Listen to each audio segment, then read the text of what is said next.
10 Tuesdays, 70 days to a flashing red crossroads in our shared American future. Both presidential campaigns this afternoon apace in what's going to be a dead sprint to Election Day.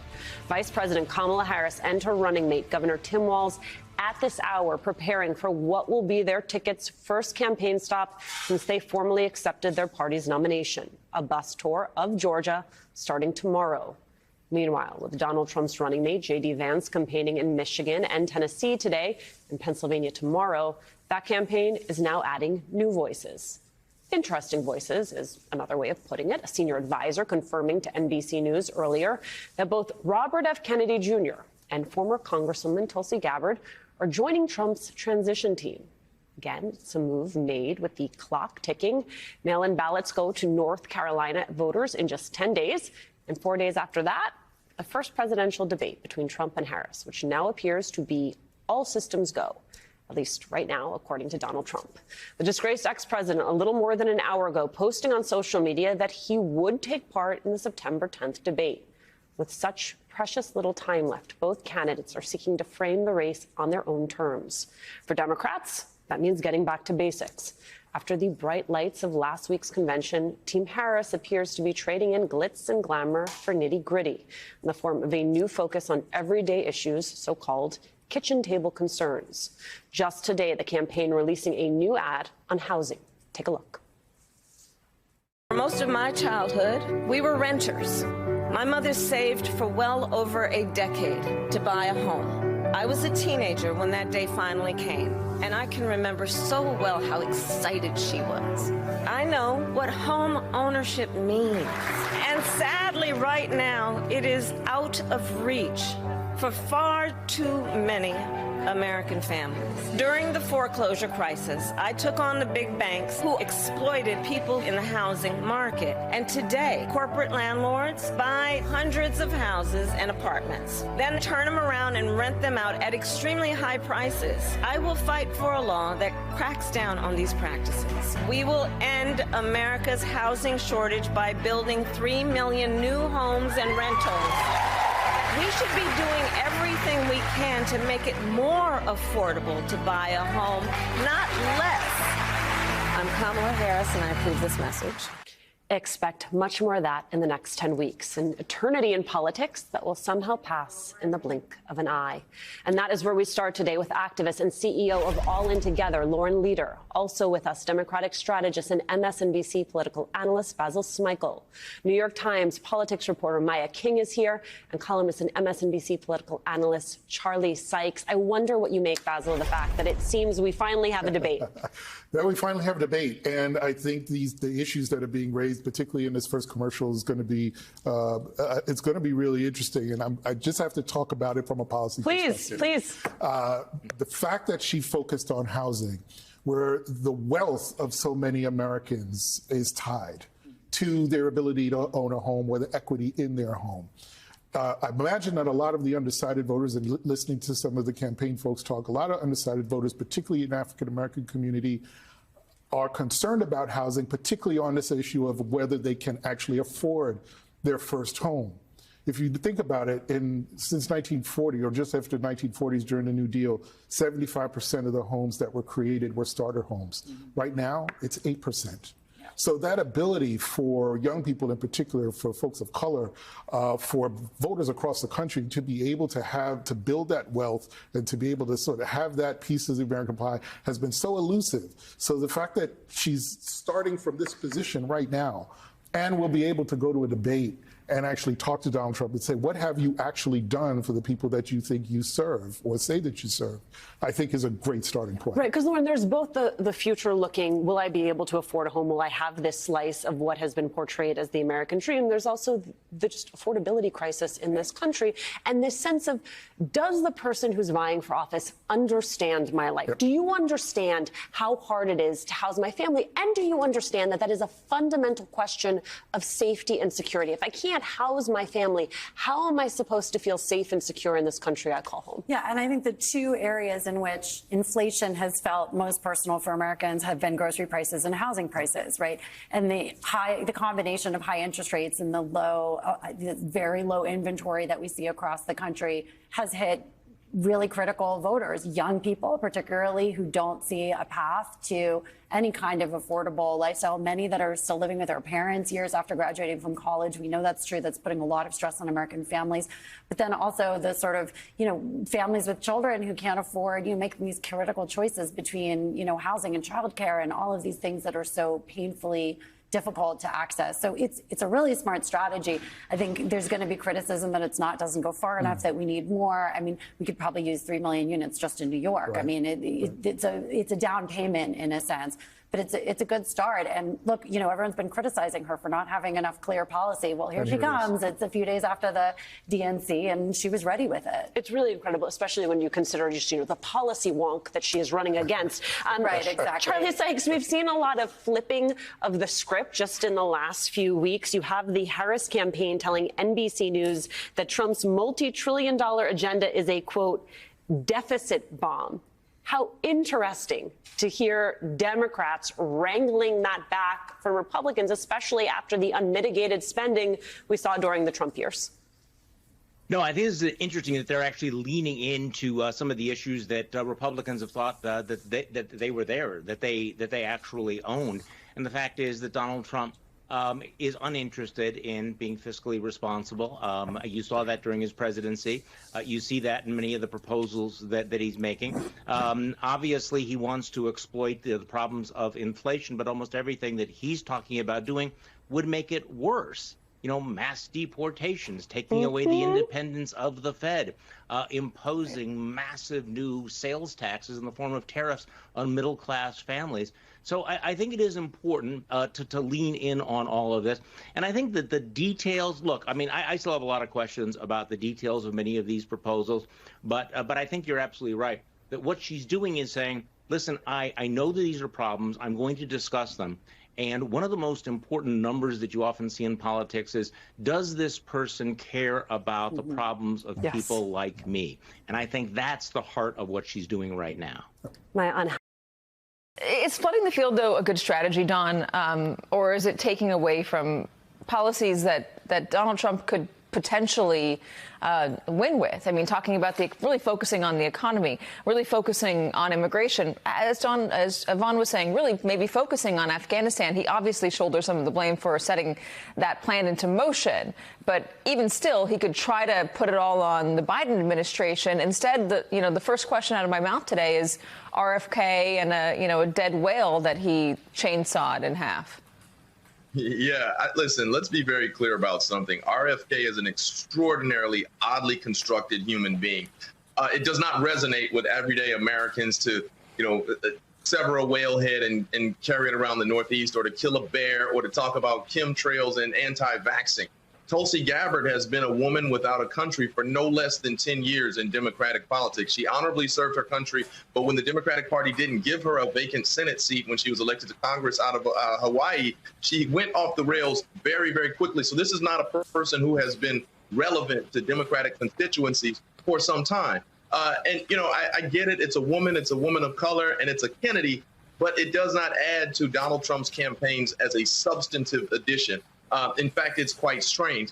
All things considered, what it's not is substantive policy. And that's something that we've not seen from Donald Trump for 10 years now. We've seen division. We've seen wedge social issues. We've seen name calling and bloviating. But we still haven't seen tax returns. We still haven't seen a health care plan. We still haven't seen anything about how he's going to make things more affordable. He just says he will. So adding to these, adding these fringe characters in American politics, like Elon Musk, like the folks that come from this all-in podcast think tree, doesn't help him, particularly in the next 70 days.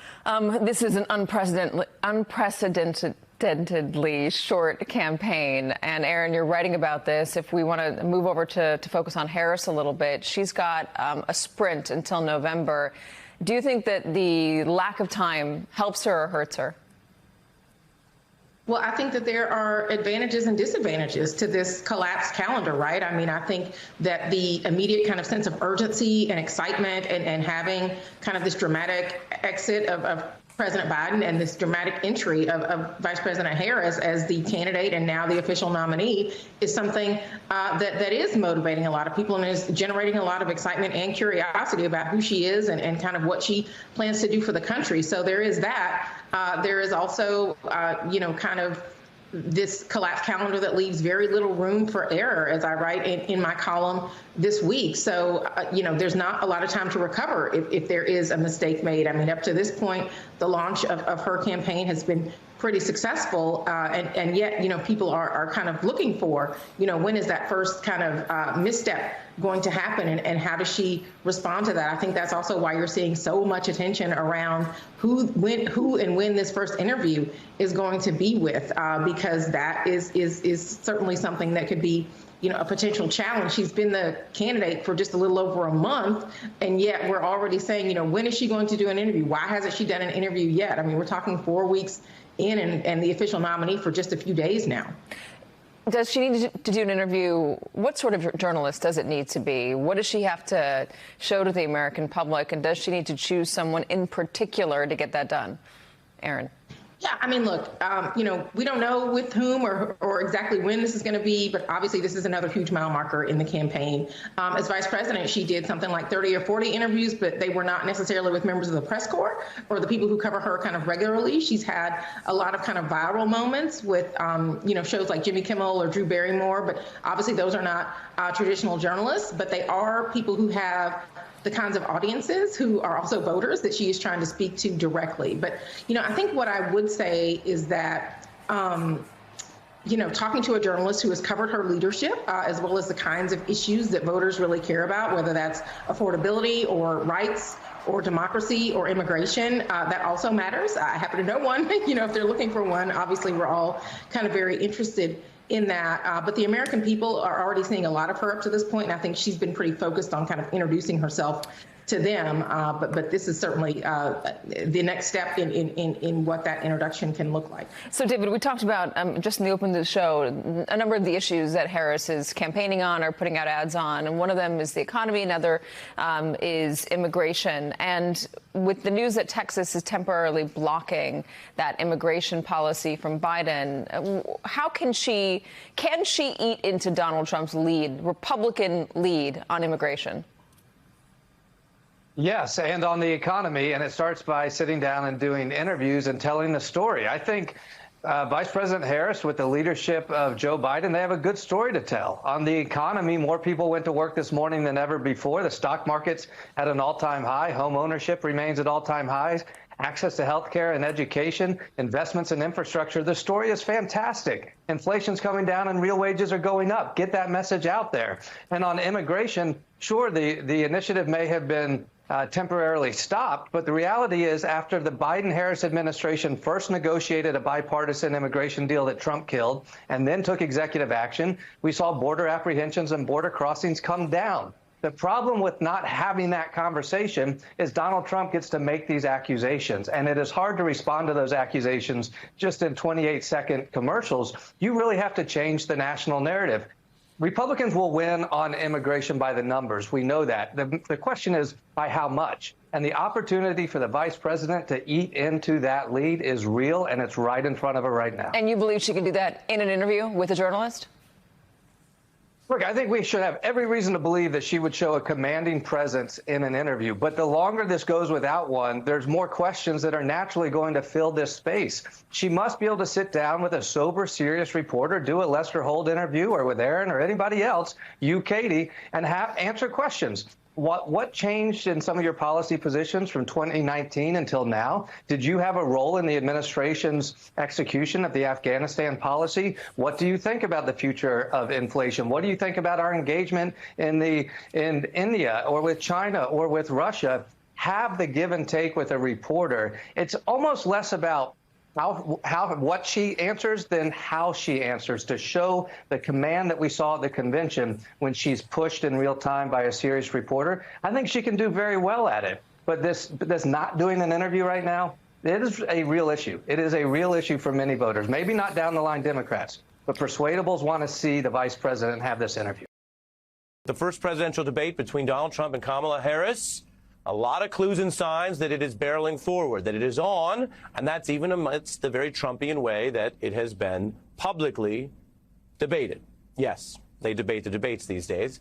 But Trump did, in writing, post online that he will debate Harris. That reflects a further kind of reiteration of what had been expected. He has largely claimed he will do the debate and wants to do the debate, but there has been squabbling over the details. But best we can tell you tonight, we have public statements from both sides and the moderators, the ABC hosts, saying that this thing is still on September 10th in Philadelphia.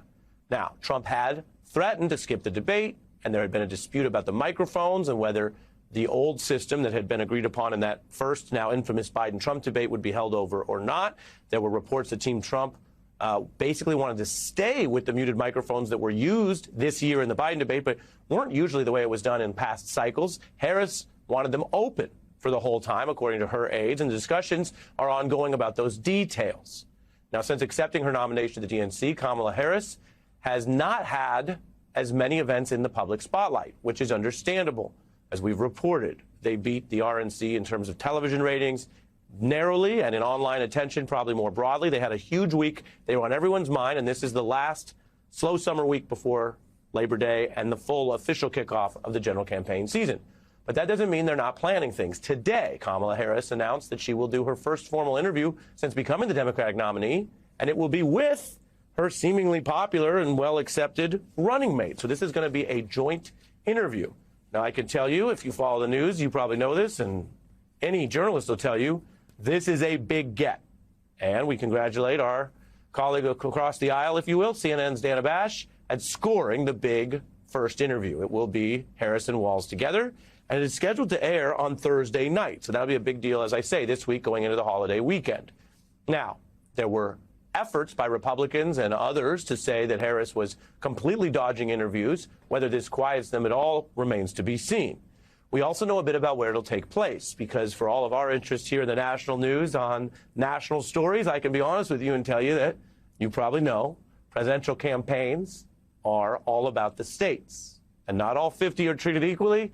And as we get closer to the general election fall period and the early voting, some states matter a ton more. Georgia is one of them, and that's where this interview will take place. It coincides with Harris and Walz doing a joint bus tour through there. Now, Georgia was one of the places that Democrats showed they could beat back Trump, not just in their supposed so-called blue wall in the Midwest, but they beat him there in 2020 and took and picked up those Senate seats as well. Now, this cycle, Georgia may not be any kind of must-win state. Polling does show a very tight race. When you look at the state polling, and I've told you how this works, Trump is up by about 4 points in a poll that has a margin of error of plus or minus 4 points. So it is a statistical tie in the Peach State. Today, we also learned President Biden will join Harris on the trail for the first time next week in Pennsylvania. Now, why does that matter? Well, you might have seen at the convention, day one was Biden's. Then he ceded the ground back to Harris. It's all about the future. And yet on some pretty key issues, domestically, the people who Biden did bring together in the 2020 coalition, Democrats who watch the convention and love the unity but still are wondering about how this all works, those are people where Joe Biden has a connection. He has a history. He's the only person who ever beat Trump in the Electoral College in a presidential race. So him getting out there for Harris is going to be at least helpful for her with the base. No one's suggesting that Joe Biden is going to be key to winning over new people or that he's going to do 51%. Indeed, everyone knows that's one of the reasons Democrats wanted him to step aside.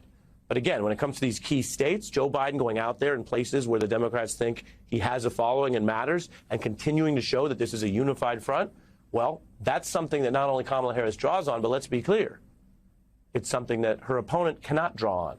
We didn't see any former Republican presidents out in force at the convention, let alone in the key states where they might matter. A contrast to Trump and his lack of unity with the traditional history of the Republican Party. Now, there's also news tonight that Harris is making inroads with the flip of that coin. I just told you how some of these Republicans, including former presidents, aren't all in publicly for Donald Trump. And some of their aides are actually going towards Kamala Harris. This is new. About 200 aides to Bush, McCain, and Romney coming together, making it count in a big open letter where they say, we have disagreements with Harris, plenty of them, but, quote, the alternative is simply untenable. Retired Bush administration general also chiming in to endorse the Democratic ticket. And this shows follow through with specific names and specific Republicans on what the DNC tried to tout. The idea that this was more than just one or two random people or one or two Trump turncoats, and we've seen many people work for Trump and then leave him. No, Kamala Harris is trying to argue that, as she showed at the convention, they have a lot of conservative, independent, and Republican support, including veterans of the Trump White House. The Republican Party is no longer conservative. I love my country more than my party. Our party is not civil or conservative. It's chaotic and crazy. I resigned from the Trump administration. As a Republican who dreamed of working in the White House, it was a hard decision. But as an American, it was the right one. Let's turn the page. Let's put country first. When she takes her oath of office, we will have a commander-in-chief that we can trust. That was unusual. It was striking.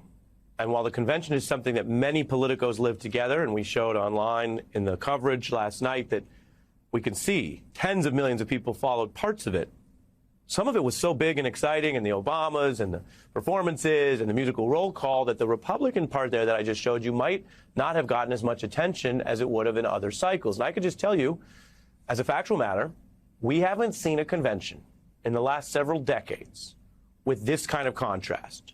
Again, it happens to benefit the Democrats, but I would tell you the truth if it didn't or went for the other way. But we haven't seen a contrast where, as I mentioned, one major party candidate is completely abandoned by the former presidents in that party and former major officials, and is out there just saying, the state, the party is me, to paraphrase a little French for Donald Trump.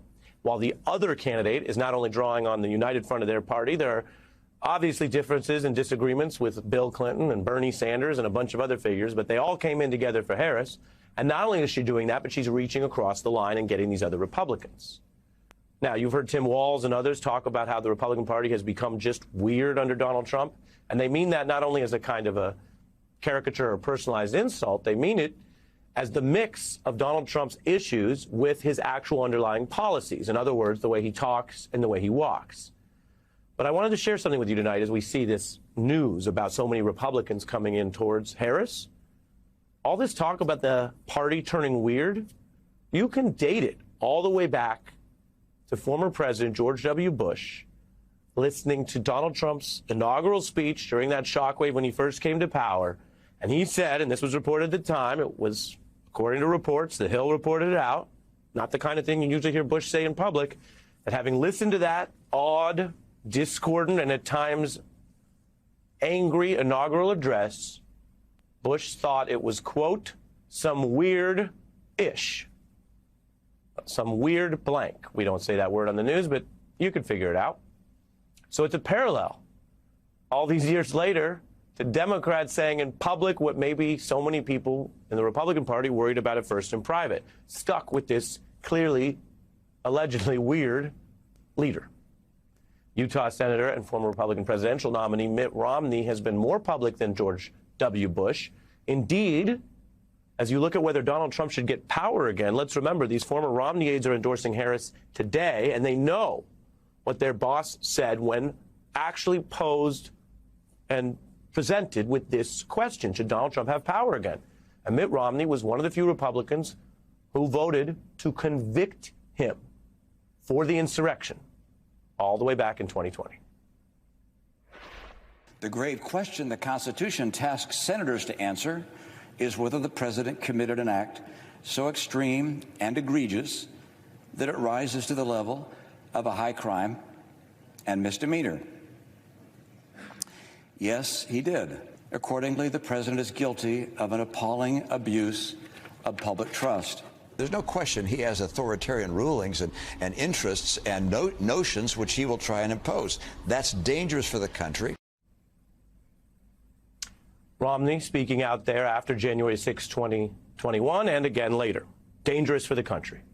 Now, We hear so much about the blue wall, and Democrats have their work cut out for them. Tim Walz himself mentioned at the convention that he views the race as still down a touchdown approaching the fourth quarter, give or take. That's the blue wall. But what about the red wall? What about all the talk we've heard that Republicans fall in line and are loyal and Donald Trump is resilient? Are we seeing the red wall crumble? And is it not only because of the weirdness as alleged by President Bush and Tim Walz alike? Is it not only because of Donald Trump's problems? Is it because, in some small part, the opponent, Kamala Harris, is doing what Biden maybe was not doing 6 weeks ago, saying, come on over, let's get this done. It's time to move on. I absolutely think so. There's a crumbling, and it's more than just a quake. We saw in 2020 that the Biden campaign was trying to peel away some Republicans without nearly as much success as I think that we're seeing from Kamala Harris on the ground. And part of that is due to the fact that Donald Trump has been not only aggressively weird, but a lot of the things that he promised Republicans, they didn't follow through on. But in addition to that, people are tired of the vengeance and the grievance politics. They want to see an economy that works for them. They want to be able to afford that first home. They want to be able to get to the middle class and stay there. I think that there are so many things that Kamala Harris's campaign and her vision for the future offers that Donald Trump's just does not. And because this campaign cycle in and of itself, he has allowed himself to completely unravel attacks on race, attacks on gender, the crazy things he's saying across Truth Social. This is the weirdest campaign I've ever seen run. He's out here selling playing cards with his face on them right now. This is strange. And Republicans are finding it very hard to align behind it. Also, the more Donald Trump runs, the more Republicans down ballot tend to lose. They're not going to consistently keep trying to keep this man on top while he really pretty much destroys their party along the way. Let's bring in the editor of The New Republic, Michael Tomasky.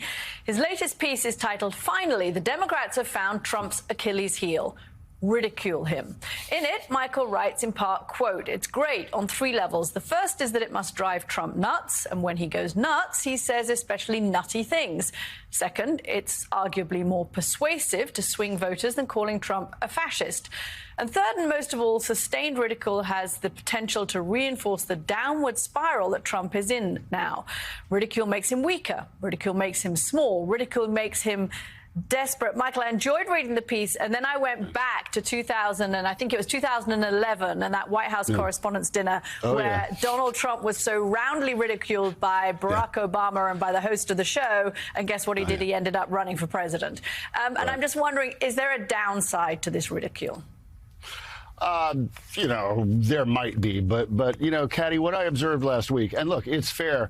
You know, Obama ridiculed Trump back then. That was a long time ago. And ever since he came down that escalator, he's been the subject of ridicule, but I think mostly from late night TV hosts, journalists, YouTubers. I thought I noticed last week something a little different. High-ranking Democrats usually spend most of their time warning people about how dangerous Trump is and how awful things will be if he gets back in the office. And there was still a fair amount of that at the convention. There's no doubt about it. But there was more ridicule than I expected to hear. Is there a downside? There may prove to be, but so far it's got him back on his heels, I think, in a pretty big way. And you know, fear of Trump gives him power. It makes him feel powerful, I think. He loves to be feared. He hates to be ridiculed. Michael, it's Alexi McHammond. Great piece, as Caddy mentioned, too. I think a lot about in 2016, the strategy for Democrats and Hillary Clinton was sort of when they go low, we go high. I would add a fourth reason to your piece, your great piece, as to why ridiculing Trump is a good thing, is because it makes Democrats seem more normal. It makes them seem like they're talking like the average person's talking with their family or their friends at home. Could you talk more about that and Democrats sort of not necessarily going as low as Republicans, but really just being normal people who are able to call it like it is and say, guys, this is some weird stuff? Yeah, that's a really good point, Alexi, and I think you're right. And the first thing that comes to mind when you say that, of course, is Tim Walz's comment from before he was the vice presidential nominee when he said these guys are weird. And yeah, I just think with a swing voter who isn't a terribly political person, who's in one of the important states, it probably resonates a lot more with that person to talk about Trump's weird Hannibal Lecter obsession, talk about his obsession about sharks versus electrocution. Those kinds of things probably get through to that kind of voter more than talking about his authoritarian and fascistic tendencies. And in their way, they're equally disqualifying, right? Because, like, who wants a president who thinks Hannibal Lecter was a good guy? So, look, I think that people have historically made a mistake in running against Trump in not fighting fire with fire. Donald Trump is a performer. Part of it is an old Southern political trick of being part entertainer. Right. And I think the idea that people were going to raise above him and not go at him, I think you got to go at the guy very directly. And I think you have to fight fire with fire. And you can't be afraid to do it. The American people love democracy. They love an election. They may say all the time, we don't like the ridicule, but they love it. They respond to it. And you've got to meet the moment of the street. This is the streets. This is the neighborhoods. This is the kitchen tables of America. And I think you cannot treat Trump as though Trump is a shucker and a bluffer and a bamboozler. He knows that selling, we call it in the neighborhood, wolf tickets, will put someone on the defensive. And I think people have to go directly back at him, fight fire with fire. I say, Donald Trump, you need a haircut and you need a better quality tanning bed. Michael, what do you think? Yeah, you know this history better than most, sir, coming from the state that you come from, going back to Huey Long. Yeah, there are a lot of entertainers in Louisiana politics.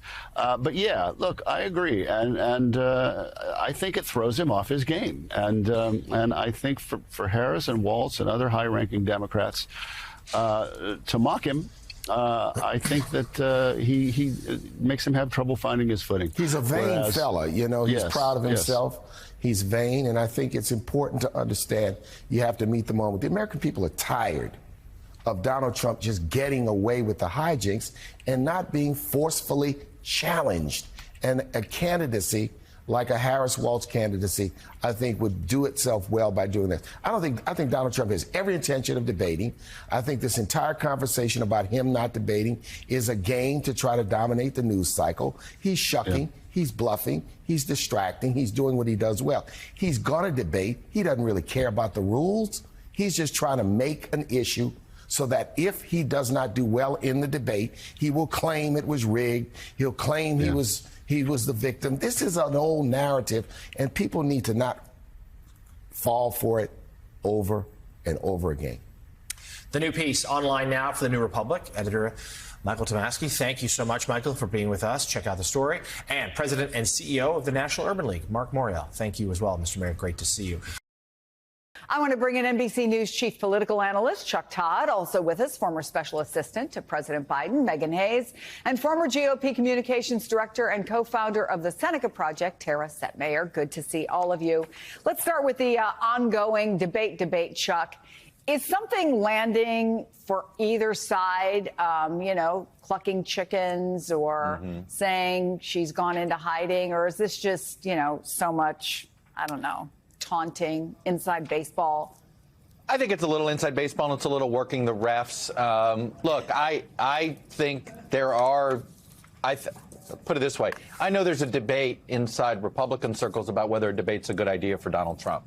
It's not that, in theory, generic Republican nominee would want to debate the generic Democratic nominee for president, and in theory that should be good for them.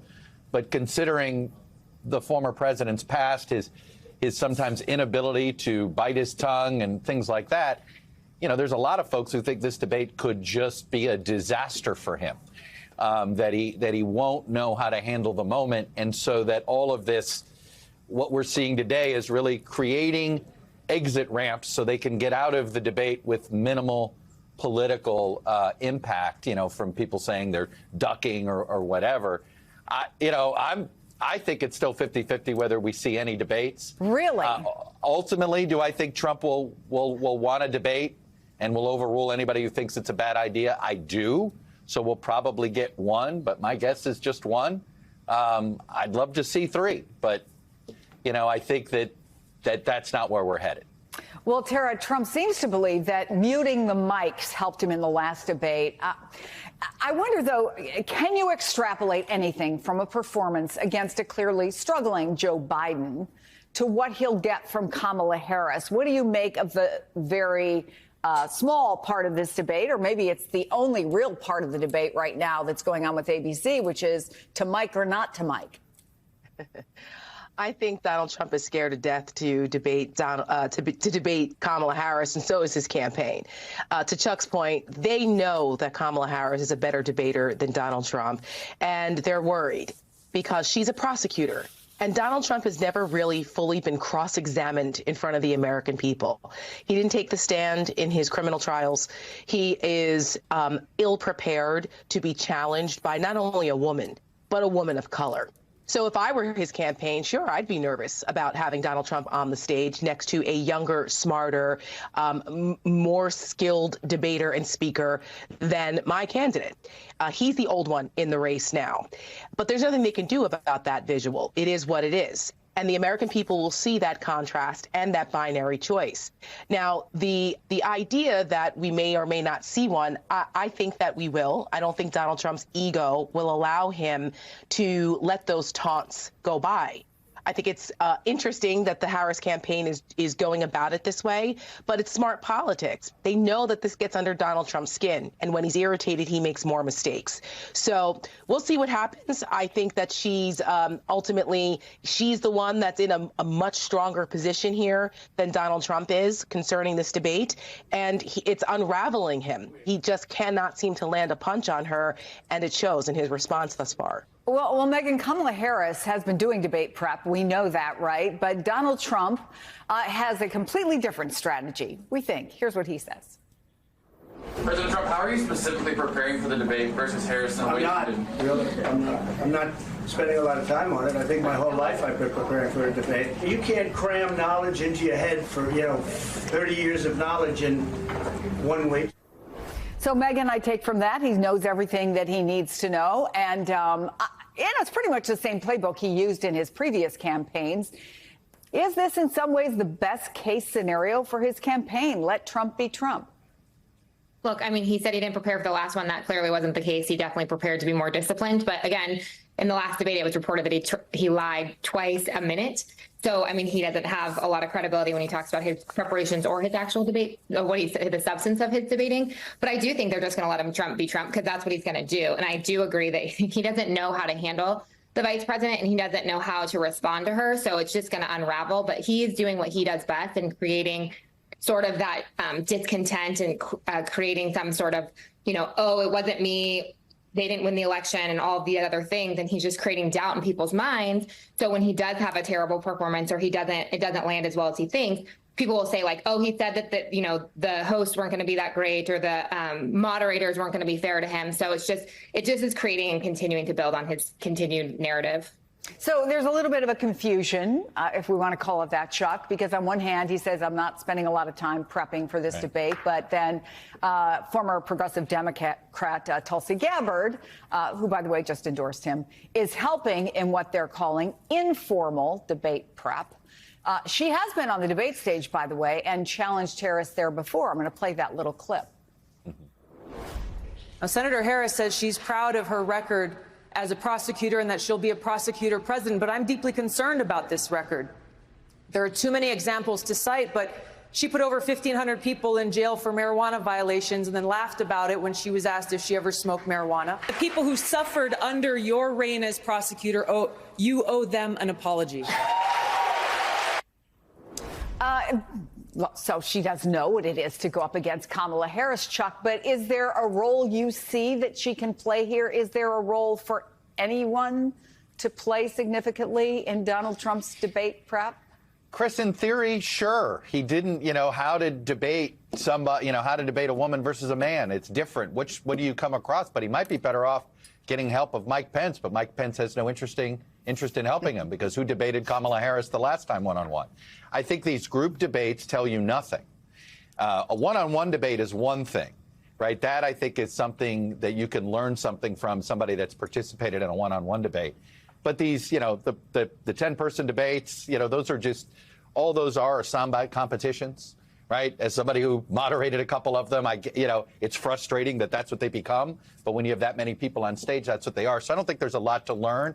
And I don't think you can sit here and say Tulsi Gabbard knows how to go after Kamala Harris. Ironically, in that clip, I don't think Donald Trump wants to go say that Kamala Harris was too tough of a prosecutor in San Francisco, right? Like that's the last thing he's trying to get across. So I'm not, but I don't even know what Tulsi Gabbard's politics are anymore, and if they somehow align with Trump, other than being just sort of anti-democratic establishment.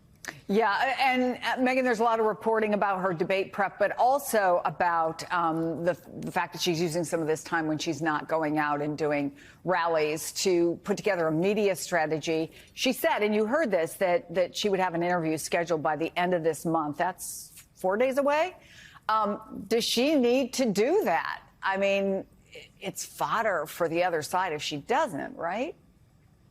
Right. Well, one, I'd remind folks that she is a sitting vice president, so she does have things to do on the official side, not just the campaign side. I'm not sure a lot of people are going to take that for an excuse or a reason why she doesn't do a sit-down interview. When she said she would. She's the one who said she would. So I am also in the camp that people don't need to sit down to do interviews because you reach American people where they are and they're doing that. However, it's now becoming a narrative. She would. Right. And so now it's becoming a narrative and it's becoming part of the story. So the stakes of it are becoming more and more increasingly high. So the longer she waits to do it, the higher the stakes are. And so that's why I think she needs to sit down and do this. I do think that they are meeting people on the campaign where they are in social media and being out on the road. But the problem is that this now has taken on a life of its own. And so the stakes are just really high. We saw that with President Biden.